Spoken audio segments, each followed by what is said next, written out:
Kita ke sorotan lainnya, Saudara. Kejaksaan Agung menetapkan suami selebritas Sandra Dewi, Harvey Muiz, sebagai tersangka kasus dugaan korupsi tata niaga timah wilayah izin usaha PT Timah Tbk 2015 hingga 2022. Harvey Muiz menjadi tersangka ke-16 tindak korupsi yang merugikan negara sebesar 271 triliun rupiah. Kejaksaan Agung menetapkan suami Sandra Dewi, Harvey Muiz, sebagai tersangka dalam kasus dugaan korupsi tata niaga komoditas timah, wilayah izin usaha pertambangan PT Timah Tbk tahun 2015 hingga tahun 2022. Harvey Muiz hanya bungkam saat keluar dari ruang pemeriksaan dengan mengenakan rompi tahanan. Suami selebritas Sandra Dewi ini diduga mengakomodir penambangan timah ilegal dengan berkedok sewa menyewa peralatan pemrosesan timah. Harvey ditahan Kejaksaan Agung selama 20 hari ke depan di Rutan Salemba Cabang Kejaksaan Negeri Jakarta Selatan. Total, ada 16 orang tersangka yang telah ditetapkan Kejaksaan Agung dalam kasus dugaan korupsi PT Timah Tbk.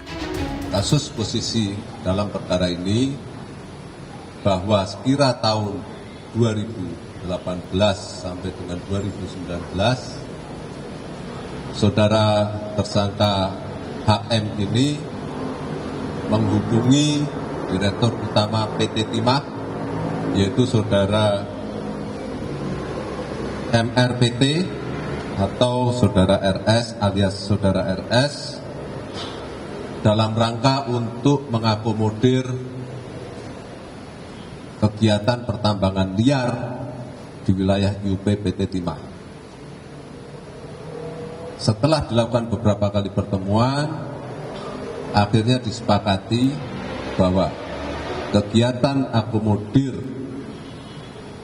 pertambangan liar tersebut akhirnya di-cover dengan kegiatan sewa menyewa peralatan processing peleburan timah.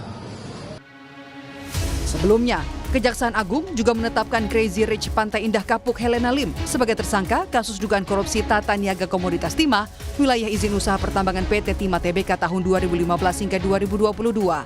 Usai diperiksa secara intensif, Kejaksaan Agung langsung menyematkan rompi pink sekaligus menahan Helena Lim.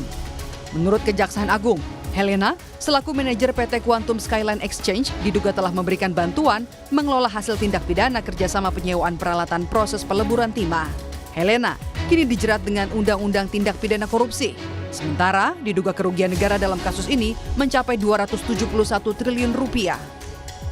Tim Liputan, Kompas TV.